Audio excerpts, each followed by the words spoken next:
Hello students, welcome to IIS by Heart. Welcome to the Prelims Heist series. In this series, the aim of this initiative is to bring out the most probable questions for 2021 prelims examination. So this is 17th session. I hope that you have been following this series regularly. So we will be dealing 10 questions for this session. Without any further delay, let's get into today's video. Let's look at the first question. This question is from Polity. With reference to union government, consider the following statements. Department of Revenue is responsible for the preparation of union budget, which is presented to the parliament. No amount can be withdrawn from Consolidated Fund of India without the authorization of parliament. The third statement says all the disbursements made from public account also need authorization from Parliament of India. If you have read Lakshmikant thoroughly, you'll be able to answer this question. I'll give you a few seconds to answer.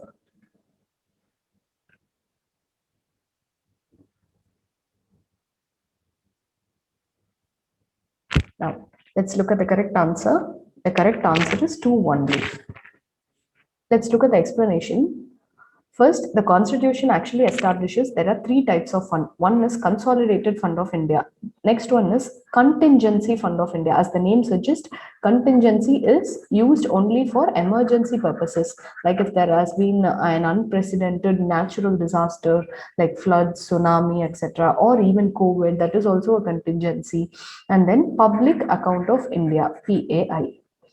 Actually, prior authorization is required to withdraw from Consolidated Fund of India. Consolidated, as the name suggests, this is the consolidated fund from various taxes, etc. Contingency Fund of India, it can be authorized by the parliament afterwards also. What is the motive behind this? The aim is contingency means some emergency. If parliament is not in session, that should not hamper getting funds for the purpose. If there is a natural disaster but parliament is not in session, then we should not be in a position that where we cannot take funds out of it. So that's the reason. First we use the fund and then show the balance sheet and then give the suggestions. For public account, no such authorization is needed.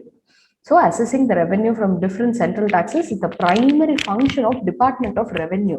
So revenue under it makes sure from which avenues we get revenue for the government. What are the various sources of revenue like minting currency, etc.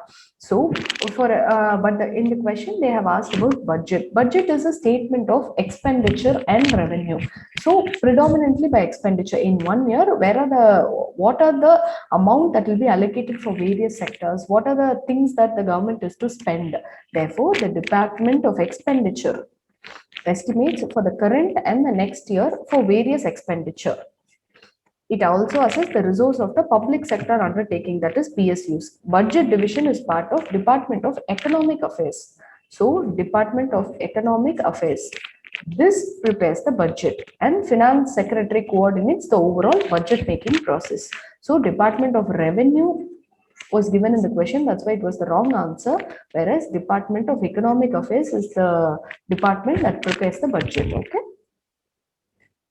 So what is budget? Actually, this term is a colloquial term. We don't use this term. Article 112 of the Indian Constitution refers budget or budget is referred as annual financial statement.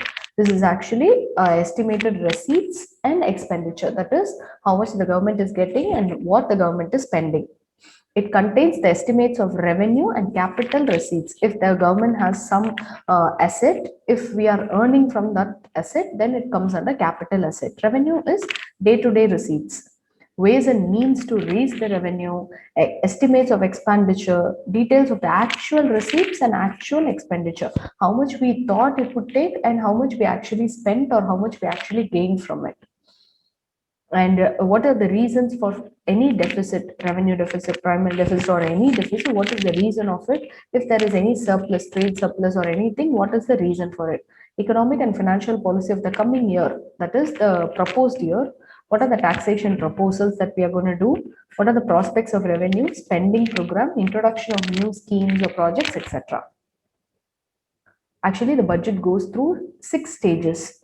First one is presentation of the budget, and general discussion on the budget happens, then scrutiny by the departmental committees. If there is some allocation to agricultural sector, then agricultural departmental committee will scrutinize, will that be enough or it needs more money, etc.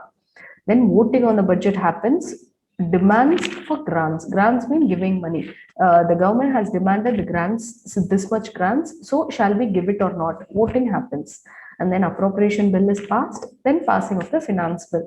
That's all. So moving on to the next question, question number 2. This is related to economy with reference to limited liability partnership. As the name suggests, there is a partnership, there is something limited. What is limited? Liability is limited. So try and guess if these statements are correct. It is a body of corporate and legal entity separate from its partners. It is regulated by SEBI.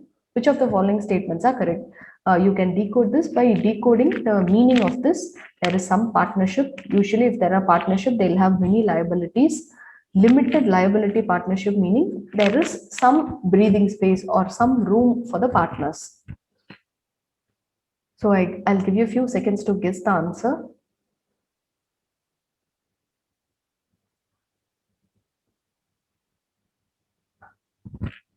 So the correct answer is 1 only. That is, it is not regulated by SEBI. So limited liability partnership, first let's look at what it is. It is a partnership in which some or all partners have only limited liabilities. That is, if someone does any mistake or something, it will not reflect on the other partner. They don't have to face the music. In LLP, each partner is not responsible or liable for another partner's misconduct or negligence. That is, one will not be affected for the other person. It continues its existence irrespective of changes in partners. It is capable of entering into contracts and holding property on its own name. It is a separate legal entity. It is liable to the full extent of its assets, but the liability of the partners is limited. That's why the name is limited liability partnership. What is the difference between a traditional partnership firm? That is, if there are 4 people, they have equal partnership, etc. And a traditional partnership, every partner is liable jointly with the other partners. That is, you are liable to the client. If something bad happens, all the 4 persons have to take responsibility. That is the traditional partnership. And also for all acts of the firm done while he is a partner. So he has to take in charge or responsibility for all the actions of the firm. In LLP, liability of the partner is limited to his agreed contribution. How much he wants to take responsibility, he can take. Thus, individual partners are shielded from joint liability. So here, the joint liability is not there. Created by another partner's wrongful acts or misconduct. If somebody is doing some money laundering or something, the other partner will not be affected by it. Now, LLP versus a company. The internal governance structure of a company is regulated by a statute, that is Companies Act, whereas LLP would be a contractual agreement. Here they'll have more flexibility as compared to a company. People have less liability. The management ownership divide inherent in a company is not there in a limited partnership, limited liability partnership. That is, this much share is there for a person, and the ownership divide that will not be there in a limited liability partnership. LLP will have lesser compliance requirements as compared to a company. For a firm or an institution to be called as a company, there are a lot of reasons or a lot of things that we have to satisfy. Whereas for LLP, those requirements are comparatively less. Now, moving on to the next question. Indian Ocean Rim Association for Regional Cooperation, that is IOR-ARC. Consider the following statements. It was established very recently in response to accidents of piracy and oil spills. It is an alliance meant for maritime security only. Here, only is the key word. Do you think an ocean rim countries will associate only for maritime security? What about natural disasters? If some disaster hits India, all these countries will be able to help India. So let's look at the answer. The answer is neither 1 nor 2, because India became a partner long back. Just pause the slide and have a look at this. These are the 23 member countries of Indian Ocean Rim association countries, IORC. As you can see, this is the Indian Ocean. So the countries that surround the Indian Ocean, all these are partners to it. Okay. The organization was first established as IORI in Mauritius, IORI, Indian Ocean Rim Initiative, in 1995 itself, and formally launched in 1997. Consists of coastal states bordering Indian Ocean. The priority areas, these are some of the priority areas. The main aim is to have sustained growth and balanced development, and to create a common ground for regional economic cooperation.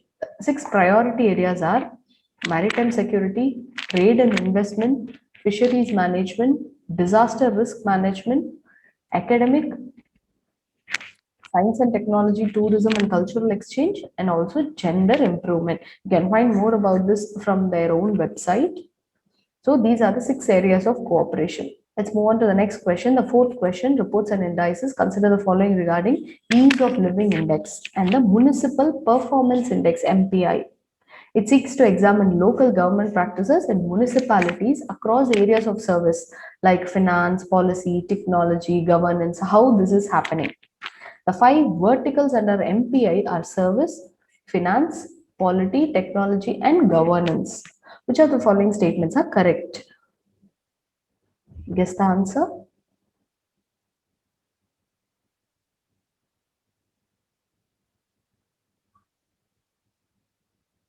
So the correct answer is both the statements are correct. Recently, this is released by Ministry of Housing and Urban Affairs. Final rankings of EOLI and Municipal Performance Index. It was actually launched as in the or it is more in the lines of ease of living index. Okay, seeks to examine local government practices in municipalities across various areas, and to simplify and evaluate the complexities in local governance, promote transparency, accountability, etc. It examined the sectoral performance of 111 municipalities, with Delhi being assessed separately for National Delhi Municipal Corporation and the other 3 corporations. The 5 verticals are, we know, service, finance, polity, technology, governance, etc. These 5 verticals comprise the 20 sectors and 100 indicators. So this is released by Ministry of Housing and Urban Affairs, and it has 100 indicators in total. So next one, this is the municipal performance index, like how a municipality is performing. As per the survey, Bangalore ranks highest among the million-plus population cities, followed by Pune, Ahmedabad, Vadodara, Indore, and Greater Mumbai. Shimla ranked top for most cities with a population of less than 1 million. So more than 1 million category, it is topped by Bangalore. Less than 1 million category, the municipality that is best is Shimla. This is followed by Bhubaneswar, Silvassa, Kakinada, and Salem from Tamil Nadu. Srinagar and Dhanbad are at the bottom of the index in the million-plus cities, and Muzaffarpur and Satna rank lowest among less than 1 million population cities. In million-plus category, Indore has emerged as the highest ranked municipality, followed by Surat and Bhopal. In less than 1 million category, NDMC, that is New Delhi Municipal Corporation, followed by Tirupati and Gandhinagar.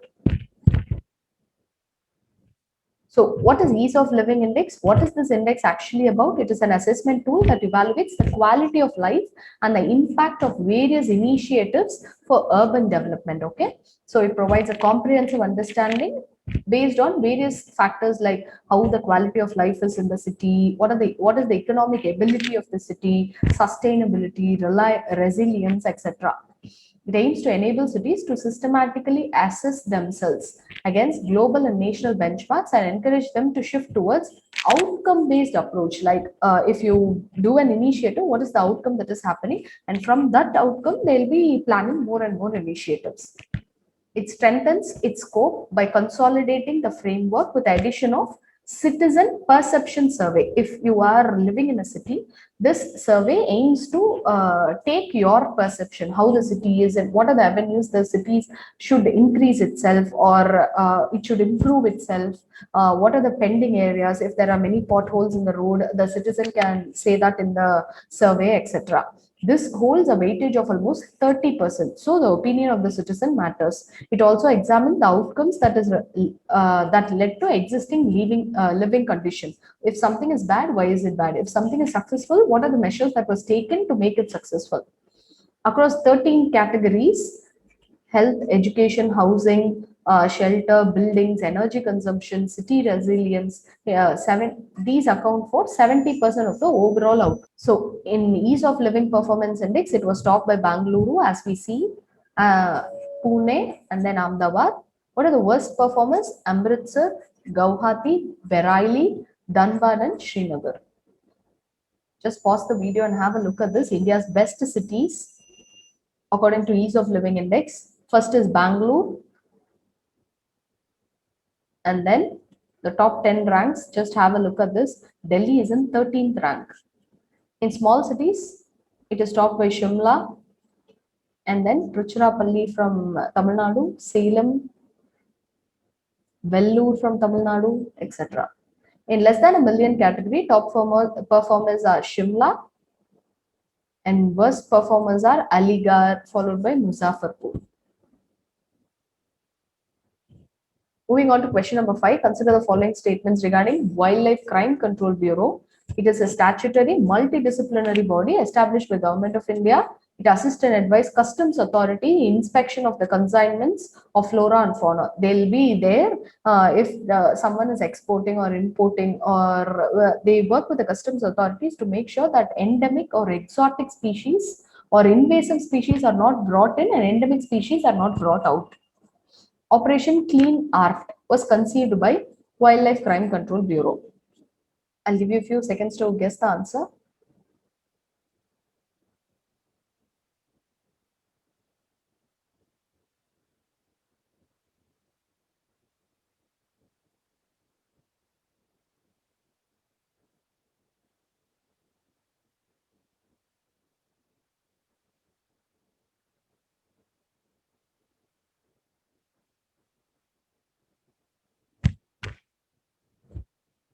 So the correct answer is 1, 2, and 3. All the statements are correct. Wildlife Crime Control Bureau is actually a statutory body, multidisciplinary body also established by Government of India. This was established under Wildlife Protection Act 1972. That's why it is called as a statutory body. We know a statutory body is something that is established by an act.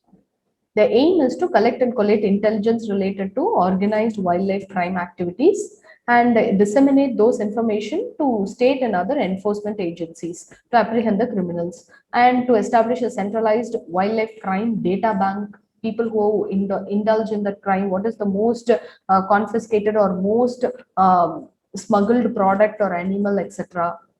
Assist foreign authorities and international organizations to facilitate coordination and universal action for wildlife crime control. So, as we saw in the question, what is Operation Clean Art? It is to crack down on the smuggling of mongoose hair. The aim is to curtail the smuggling, and this is usually predominantly used for hairbrush trade. It is listed in Part 2 of the Wildlife Protection Act, that is Schedule 2, Part 2, meaning smuggling of this is a non-bailable offense. It is a serious crime. Question number 6. So moving on to the next question from Science and Technology. What is Helena and Durvastra? Sometimes seen in the news. India's indigenous radar systems, anti-tank guided missiles, nuclear-powered submarines, and Israeli radar system. I'll give you a few seconds to answer this question. This was in the news for a very long time. So the correct answer is these are indigenous anti-tank guided missile. I'll show you the picture. Recently, India test fired indigenously developed anti-tank guided missiles. That is, this will destroy tanks. That is why it is called anti-tank. It is guided missile. That is, if a person can guide it. If you trace a path, like to which tank you can guide it, it will surely go and hit that tank. The name is Helena and Durvastra in the Pokhran range, that is in Rajasthan. The test fire happened there. Helena is the army version and Durvastra is the Indian Air Force version, that is helicopter launched versions of the Nag missile system. Nag missile is a that is terrestrial based system. Helena is the army version and Durvastra is the Air Force version. It is all weather, day and night capability and can defeat the battle tank with conventional explosive reactive armor. They have been designed and developed by DRDO.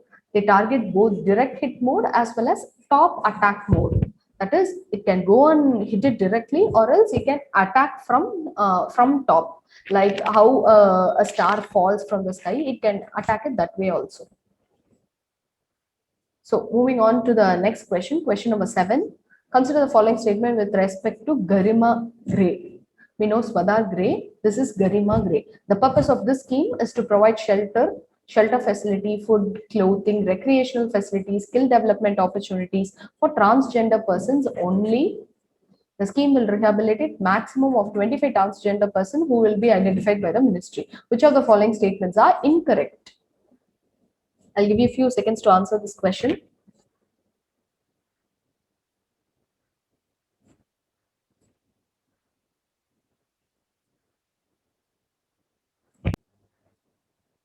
So the correct answer is both of these statements are actually incorrect. What is this Garima Grey? It was recently actually opened in Gujarat and it will be run in association with a trust which is entirely run by transgenders. It was inaugurated by, as we can expect, it is by Ministry of Social Justice and Empowerment. It decided to set up shelter homes for transgender persons who have been forced to leave their homes or abandoned by the family, etc. The scheme of shelter home for transgender person, this actually includes shelter facility, food, recreational facilities, fitness, and then counseling, making them financially empowered, etc. This will rehabilitate a minimum of 25 transgender persons. 10 cities have been identified to set up 13 shelter homes. In this question, I will also like to remember the other scheme, that is Swadhar Grey scheme. This was implemented by Ministry of Women and Child Development, that is by Ministry of Social Justice. Here, it targets women victims of difficult circumstances, like people who have been affected by war, people who have been who are women prisoners who have been released from prison, but there is a severe stigma or taboo attached to it, so they don't know where to go. Their family is not ready to accept, etc. So that kind of people who are in difficult circumstances, who are in need of institutional support, so that they can lead their life with dignity. This provides shelter, food, clothing, health as well. It covers women who are deserted and they don't have any social or economic support. That is, women victims of domestic violence, family tension, natural disaster, etc. The benefit is availed by the women who are above 18 years of age. This is one condition. Next one, question number 8. Consider the following statement about Yakshgana. It is a traditional theatre form of Karnataka. It is drawn, the stories are drawn from Ramayana, Mahabharata, Bhagavata, and other epics from both Hindu and Jain and other Indic tradition, that is traditions from India. It is performed with instruments like Chenda, Maddalam, and Jagata only. Which of the following statements are correct? The correct answer is 1 and 2 only, because there are other various instruments that are used, not only these. So this is the Yakshgana. Looks more or like Kathakali, but the instruments used and how they look, that differs. It is a theatre form of Karnataka, temple art form that depicts mythological stories, Puranas, etc. It is performed with massive headgears, elaborate facial makeup, vibrant costumes, and ornaments. It is usually recited in Kannada. It is also performed in Malayalam, Tulu, etc. It is performed with instruments like Chenda, Maddalam, other instruments also, cymbals, etc. The stories are drawn from various epics like Ramayana, Mahabharata, from both Hindu, Jain, and other Indian traditions. Moving on to the 9th question. Consider the following statement with respect to Swarna Jayanti Fellowship. It provides special assistance and support to a selected number of school students in the field of research. It is submitted by selected fellows and are considered for funding by Science and Technology Research Board, that is SERB. Fellowships are scientist specific, not institution specific. Like a fellowship, it is given to a person and not if he is from IIT or any other institution specific. Okay. Let's look at the correct answer. It is 1, 2, and 3 only. It is not for school students. This scheme was instituted by Government of India in India's to commemorate 50th year of independence. It is given to selected number of young scientists with proven track record. That is, people who are still young and they have conducted research, etc., not for students, to pursue basic research in frontier areas. Consists of a fellowship of 25,000 per month, not for a year, per month, in addition to the salary drawn. That is, if they are working in an institution, some research institution, along with their salary, they'll also get 25,000 scholarship or fellowship. And a research grant of 5 lakh per annum by Department of Science and Technology for a period of 5 years. The fellowship are scientist specific and not institution specific. That is only very selective and people who have academic monitoring, etc. Here, scientists are selected for the award and allowed to pursue unfettered research. That is, their research should not be stopped because they don't have money, etc. That is, it should not be affected by anything, with freedom and flexibility in terms of expenditure as approved in the research plan. It should contain innovative research ideas and have a potential impact on R&D. The fellowship are selected by SERB as per SERB norms. And to an additional information is, it is a statutory body under Department of Science and Technology. It was enacted by an Act of Parliament in 2009. It came into existence in 2009. It is under Department of Science and Technology. Moving on to the last question of the session, consider the following statement with respect to Safai Mitra Suraksha Challenge. Launched by Union Ministry of Housing and Urban Affairs, aims to ensure that no life of any sewer or septic tank cleaner is ever lost again because of issue of hazardous cleaning. Like they should be given that protective gear, etc. They should not get affected due to the release of the methane gas. Usually that is what happens. That's why they it is a very poisonous gas. So once they come into contact with that gas, they face severe health problems, even leading to death. So which of the above statements are correct?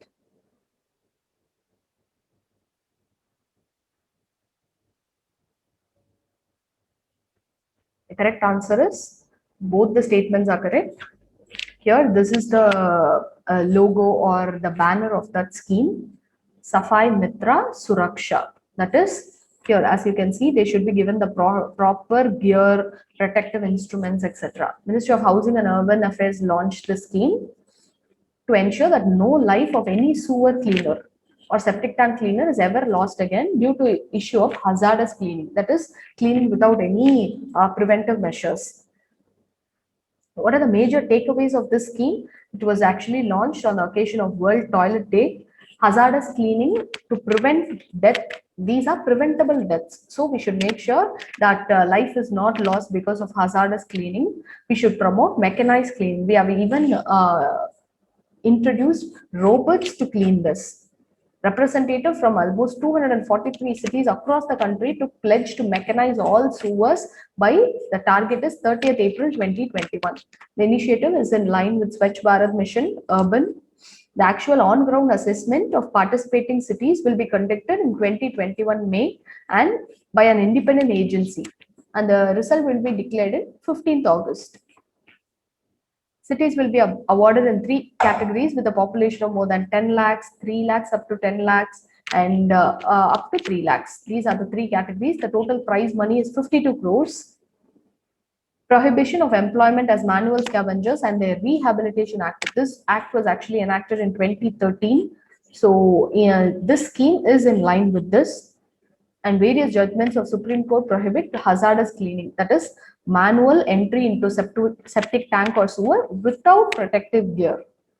And there should be someone who will assess or observe this operation. If there is any problem, if the cleaner is facing any problem, they should immediately jump in and rescue the cleaner.